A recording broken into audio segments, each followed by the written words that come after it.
Kiyosaki अपने book rich dad poor dad में बोलते हैं, मेरे दो पिता थे। एक रिच डैड जो कि मेरे फ्रेंड माइक के पिता थे, दूसरे मेरे पिता जो कि पुअर थे।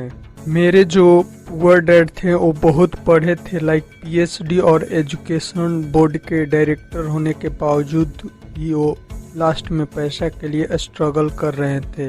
रिच डैड 8 तक पढ़े होने के बावजूद वो रिच थे।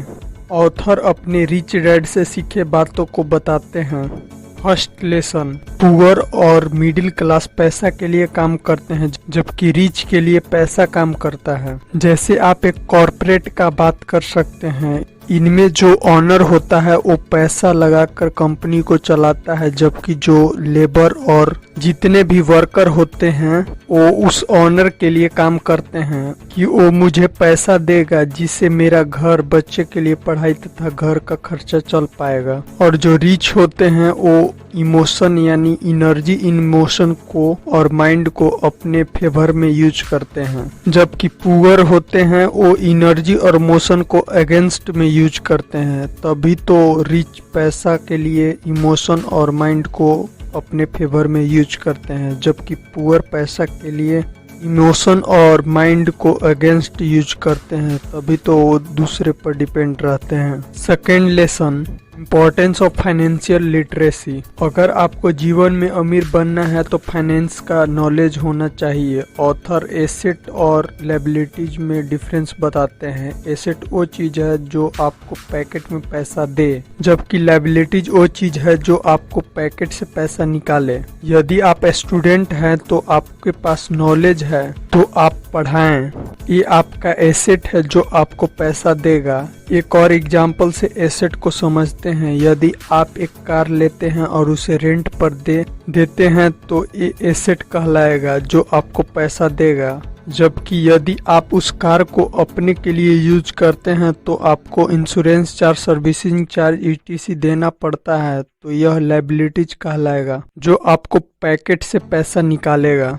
तथा आपको इनकम स्टेटमेंट को भी अच्छी तरह से समझना होगा। एक घर को चलाना हो या एक कंपनी को चलाना हो, आपको इनकम स्टेटमेंट को समझना होगा। मिडिल क्लास के प्राइमरीली इनकम सैलरी होता है जिसको अच्छे से मैनेज नहीं करता है, जिससे उसके लाइफ में प्रॉब्लम होते रहता है। कुछ ऐसे पर्सन होते हैं जो इनकम आते ही एक्सपेंड कर लायबिलिटीज में लगा देते हैं, जबकि कुछ एसेट में बिल्ड करने में लगाते हैं जिससे उनका पैसिव इनकम होता रहे। Third lesson, mind your on business. Robert Kiyosaki बोलते हैं, रिच फोकस करता है एसेट कॉलम पर जबकि पुअर फोकस करता है लायबिलिटीज पर। इसका मेन रीजन हमारे स्कूल कल्चर में है।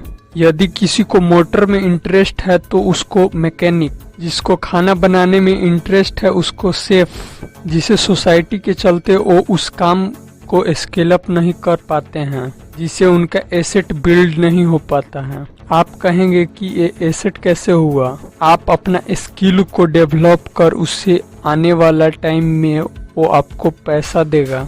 अगर आप जॉब करते हैं तो आप कहेंगे कि ये एसेट कैसे हुआ? आप अपना स्किल को डेवलप कर उसे आने वाले टाइम में यूज कर आप पैसा कमाएंगे। अगर आप जॉब करते हो तो उसके साथ अपना बिजनेस स्टार्ट करो ताकि आपका एसेट बिल्ड हो सके। Fourth lesson, tax. Rich person पहले अर्न करते हैं, उसके बाद एक्सपेंड करते हैं, फिर उसके बाद टैक्स पे करते हैं, जबकि जो पुअर पर्सन होते हैं, मीन्स जो जॉब पर्सन होते हैं, वो पहले अर्न करते हैं, उसके बाद टैक्स पे करते हैं, फिर उसके बाद बचे पैसे को एक्सपेंड करते हैं, वो भी लायबिलिटी पर, जबकि रिच एसेट पर इन्वेस्ट करते हैं। अगर और भी टैक्स के बारे में जानकारी चाहिए तो लिंक डिस्क्रिप्शन में है, वहां से जाकर चेकआउट कर सकते हैं। Fifth lesson, rich invent money. इसे हम ऐसे समझ सकते हैं, आने वाला दिन में फॉसिल फ्यूल कम होगा, साथ ही साथ पॉल्यूशन ज्यादा होते जा रहा है धरती पर,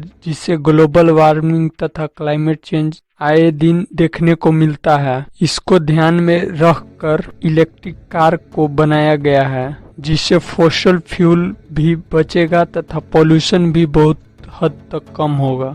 तो जिस पर्सन ने इसे इन्वेंट किया फ्यूचर को देखकर वो फ्यूचर में पैसा को बनाएगा। आई होप आपको वीडियो पसंद आ रहा होगा।